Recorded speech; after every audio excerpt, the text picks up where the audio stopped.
یعنی امام ابو حنیفہ رحمۃ اللہ علیہ، امام شافعی رحمۃ اللہ علیہ، امام احمد بن حنبل رحمۃ اللہ علیہ، امام مالک رحمۃ اللہ علیہ، ان کو ماننے والے اور ان کی تقلید کرنے والے کو مقلد کہا جاتا ہے۔ اور ان ائمہ اربعہ کو ماننے کی وجہ سے جو ان کے مقلدین ہوتے ہیں وہ مثال کے طور پر اگر امام ابو حنیفہ رحمۃ اللہ علیہ کی تقلید کرنے والے اپنے آپ کو احناف کہتے ہیں، امام شافعی رحمۃ اللہ علیہ کی تقلید کرنے والے شوافی کہلاتے ہیں، امام احمد بن حنبل رحمۃ اللہ علیہ کی تقلید کرنے والے حنبلی کہلاتے ہیں، اور امام مالک رحمۃ اللہ علیہ کی تقلید کرنے والے مالکی کہلاتے ہیں۔ آج کل کے دور میں ایک اعتراض یہ بھی کیا جاتا ہے کہ یہ مقلدین اپنے اوپر ٹیگ کیوں لگاتے ہیں، یا یہ مقلدین اپنا ایک الگ نام احناف یا شوافی کیوں رکھتے ہیں، یہ اپنے آپ کو صرف مسلمان کیوں نہیں کہتے؟ گویا کہ انہوں نے دین اسلام کو تقسیم کر دیا ہے اور انہوں نے فرقہ بنا دیے۔ بعض تو ان جو مقلدین ہیں ان کو فرقوں میں شمار کرتے ہیں، بعض لوگ اگرچہ ان کو فرقوں میں شمار نہ کریں اور یہ بھی اعتراف کر دیتے ہیں کہ ان کا جو طریقہ ہے وہ قرآن و سنت سے ثابت بھی ہے، لیکن یہ لوگ اپنے اوپر ٹیگ کیوں لگاتے ہیں، یہ اپنے آپ کو حنفی شافعی کیوں کہتے ہیں، یہ صرف اپنے آپ کو مسلمان کیوں نہیں کہتے؟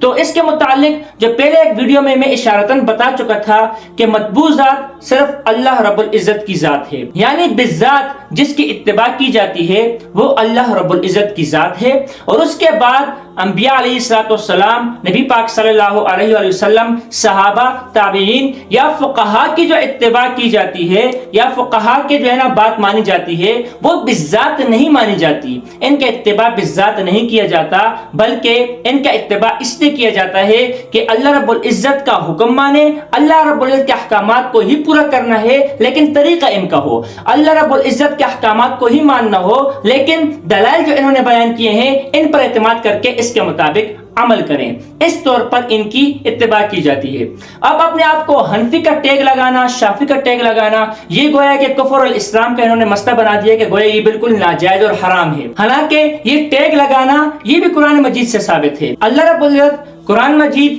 سورۃ اللقمان آیت نمبر 15 میں جو فرماتے ہیں وَاتَّبِعْ سَبِيلَ مَنْ أَنَابَ إِلَيَّ، کہ تم لوگ امت مسلمہ کو حکم دیا جا رہا ہے کہ تم لوگ اتباع کرو، وَاتَّبِعْ سَبِيلَ، اس راستے کی، اس طریقے کی، من اناب الیہ، اس شخص کے طریقے کی، اس شخص کے راستے کی تم لوگ اتباع کرو جس کا جھکاؤ میری طرف ہو، من اناب الیہ، جس کا رجوع میری طرف ہو، جس نے میرے ساتھ لو لگا دی ہو، جس نے میرے ساتھ محبت کر دی ہو، تم بھی اس کے راستے پر چلو۔ اور یہی اللہ رب العزت ہم نے راستہ مانگا نماز میں کہ اہدنا الصراط المستقیم، اور یہاں پر بھی من اناب الیہ کہ جنہوں نے مجھ سے لو لگائی، جنہوں نے میری طرف رجوع کیا، اس کے راستے پر چلو۔ اسی کی تصریح میں مفسرین نے فرمایا اس راستے سے مراد یہی انبیاء کرام، صحابہ، تابعین اور فقہا کا راستہ ہی مراد ہے۔ تفسیر قرطبی میں بھی یہی لکھا گیا ہے کہ اس سے مراد ان لوگوں کا صالحین کا راستہ ہے۔ اب ہم بھی احناف، امام ابو حنیفہ رحمۃ اللہ علیہ، امام شافعی رحمۃ اللہ علیہ، امام احمد، یہ جو ہمارے ائمہ ہیں ان کو ہم صالحین میں شمار کرتے ہیں، یہاں تک کہ امام ابو حنیفہ رحمۃ اللہ علیہ بعض اقوال کے مطابق تو وہ تابعی ہیں کہ صحابی سے انہوں نے حدیث بھی لی ہے، لیکن اس میں اگر اختلاف ہو لیکن یہ تو بالاتفاق ہے وہ کہ تبع تابعین میں سے ہیں اور وہ صالحین میں سے ہیں، یہ بھی سب مانتے ہیں، اس لیے ہم ان لوگوں کے راستے کی اتباع کرتے ہیں۔ اب اس راستے میں سبیل من اناب الیہ کے تحت اگر ہم اپنے آپ کو محمدی کہیں، ہم اپنے آپ کو حنفی کہیں، ہم اپنے آپ کو شافعی کہیں تو یہ ٹیگ لگانا بالکل غلط نہیں۔ گویا کہ ہم جو ٹیگ لگا رہے ہیں یہ ہے طریقہ اور دلیل، کہ ان کے دلیل پر ہم یقین رکھ کر اتباع صرف اور صرف اللہ رب العزت کی ذات کی ہی کی جا رہی ہے۔ اور اسی طرح اللہ رب العزت سورۃ النحل آیت نمبر 123 میں نبی پاک صلی اللہ علیہ وآلہ وسلم کو اور اس امت کو حکم دے رہے ہیں اتبع ملت ابراہیم حنیفہ، کہ تم ابراہیم علیہ السلام کی ملت کی پیروی کرو۔ اب یہاں پر دیکھیں اگر آپ ظاہراً معنی کو لیں تو نبی پاک صلی اللہ علیہ وآلہ وسلم کو گویا کا حکم دیا جا رہا ہے کہ تم ابراہیم علیہ السلام کی ملت کی پیروی کرو، تو یہ معنی بالکل غلط ہوگا، کیونکہ نبی پاک صلی اللہ علیہ وآلہ وسلم باقاعدہ طور پر ایک شریعت لے کے آئے ہوئے ہیں اور اللہ تعالیٰ کے نبی ہیں، اور ایک نبی کو یہ حکم نہیں دیا جا سکتا کہ تم ابراہیم علیہ السلام کی ملت کی پیروی کرو۔ گویا کہ یہاں پر جو حضرت ابراہیم علیہ السلام کی ملت کی پیروی کرنے کا کہا جا رہا ہے، یہاں پہ ملت ابراہیمہ سے اصل مراد ملت اللہ ہے، یہ اللہ تعالیٰ کی ملت ہے. انبیاء علیہ السلام کی طرف جو ان کی نسبت کی گئی ہے یہ ویسے ہی تباہ کی گئی ہے. اصل میں ملت بھی اللہ تعالیٰ کی ہے اور اتباع بھی اللہ رب العزت کی ذات کی ہے. یہاں پہ ابراہیم علیہ السلام کی ملت کا اس لیے کہا گیا ہے کیونکہ امت محمدی میں نبی پاک صلی اللہ علیہ وآلہ وسلم کی امت میں بہت سے احکامات ایسے ہیں جو ابراہیم علیہ السلام کے جو ملت تھی اور ابراہیم علیہ السلام کی جو شریعت تھی اس میں ان دونوں میں اتفاق کے متفقہ زیادہ مسائل ہونے کی وجہ سے یہاں پر ابراہیم علیہ السلام کی ملت کہا گیا ہے. لیکن بے اتفاق یہاں سے مراد ابراہیم علیہ السلام کی ملت نہیں بلکہ ملت اللہ تعالیٰ کی ہے, اتباع اللہ رب العزت کی ذات کی ہے. تو یہاں پر جو ابراہیم علیہ السلام کی ملت کہا گیا ہے یہ بھی تبن کہا گیا ہے. اور اسی طرح دین اسلام کے اندر رہ کر اسلام ہمارا دین ہے اور اس کے اندر اگر مذہب حنفی یا مذہب شافعی یا مذہب مالکی اپنے آپ کو کہلائے جائیں تو یہ بالکل نہ اسلام کے مخالف ہے اور نہ یہ ان فرقوں میں شامل ہے جن فرقوں کی طرف حدیث میں یا قرآن مجید میں اشارہ کیا گیا ہے. بلکہ اس پر تفصیلاً ہم پہلے گفتگو کر چکے ہیں کہ مذہب الگ چیز ہے, دین الگ چیز ہے. اور جس کو حدیث مبارکہ میں فرقہ کہا گیا اور جس کے مطابق کہا گیا کہ امت مسلمہ میں 73 فرقے یا زیادہ فرقے بنیں گے, اس سے مراد وہ فرقے ہیں جو دین کو پارا پارا کر دے, دین کو تقسیم کر دے. جبکہ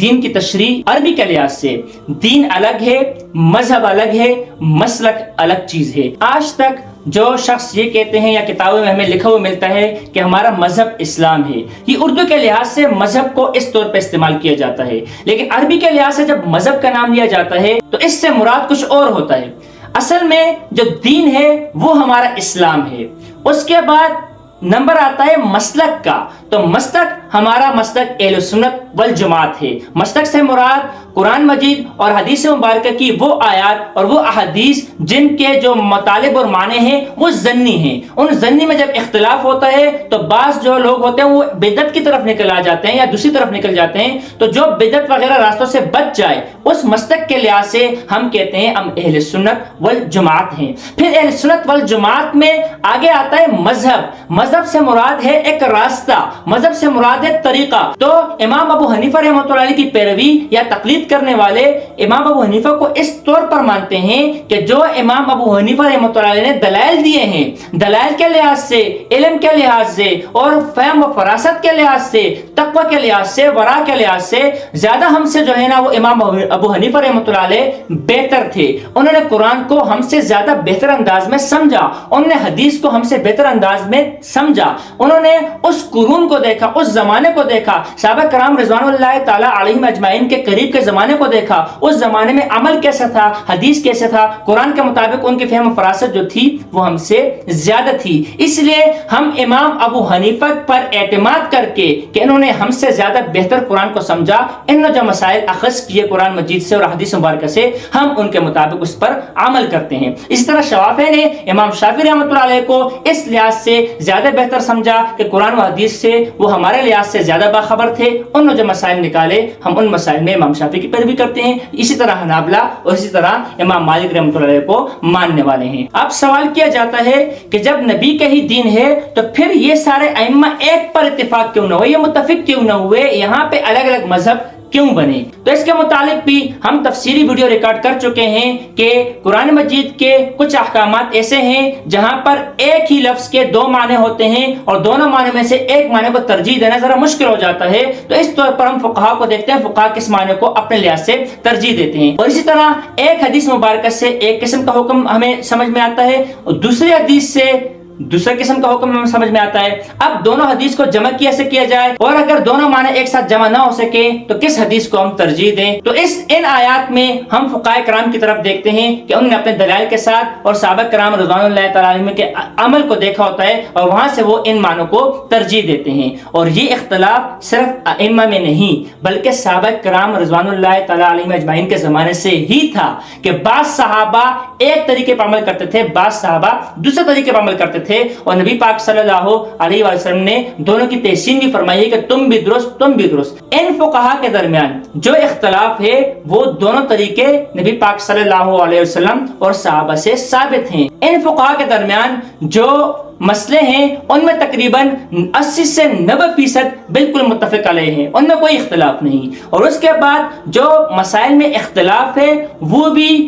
افضل اور غیر افضل کا ہے، یعنی رفع یدین کرنا افضل ہے یا رفع یدین نہ کرنا افضل ہے۔ احناف کہتے ہیں کہ نہ کرنا افضل ہے، شوافع کہتے ہیں کہ رفع یدین کرنا افضل ہے، لیکن شوافع کے نزدیک بھی اگر کوئی رفع یدین کے بغیر نماز پڑھ لے اس کی نماز ہو جاتی ہے۔ احناف کے نزدیک بھی اگر کوئی رفع یدین کے ساتھ نماز پڑھ لے اس کی بھی نماز ہو جاتی ہے۔ تو اکثر اختلاف ان کا افضل اور غیر افضل کا ہے۔ بہت کم مسائل ایسے ہیں جن میں واقعی میں آپ کہہ سکتے ہیں کہ اختلاف ہے، اور وہ بھی صحابہ کرام کے زمانے سے چلا آ رہا ہے۔ تو ایک نے ایک صحابی اور دوسرے نے دوسرے صحابی کے عمل کو لیا ہوتا ہے، اور وہ عمل نبی پاک صلی اللہ علیہ وآلہ وسلم سے ثابت ہوتے ہیں۔ پوری گفتگو کا خلاصہ اس طور پر کہ جتنے بھی مذاہب ہیں وہ بالذات اتباع اللہ رب العزت کی ذات کی کرتے ہیں، اور جو نبی پاک صلی اللہ علیہ وسلم، صحابہ یا تابعین یا فقہا کی جو اتباع کرتے ہیں یا تقلید کرتے ہیں، اس سے غرض اور مراد یہ ہوتی ہے کہ ان ائمہ نے جو دلائل دیے ہیں ان دلائل پر اعتماد کیا جائے۔ ان نے جو قرآن و حدیث سے مسائل نکالے ہیں ان مسائل کو اور ان کے دلائل پر اعتماد کر کے ان کے طریقوں کو اختیار کر کے اللہ رب العزت کی اتباع کی جائے، یہ مراد ہوتا ہے۔ اور جو عام لوگ ان مذاہب کو فرقوں میں بانٹ دیتے ہیں، ان مذاہب کو یوں سمجھ کر کے فرقے بن چکے ہیں، اور یوں اعتراض کیا جاتا ہے کہ یہ ٹیگ کیوں لگاتے ہیں، یہ بالکل دین سے یا مذہب سے ناواقفیت کی وجہ سے یا ان میں فرق نہ کرنے کی وجہ سے اعتراض کیے جاتے ہیں۔ اگر دین، مذہب، مسلک کو صحیح طریقے سے سمجھا جائے تو یہ اعتراض بالکل لغو معلوم ہوتا ہے، فضول معلوم ہوتا ہے۔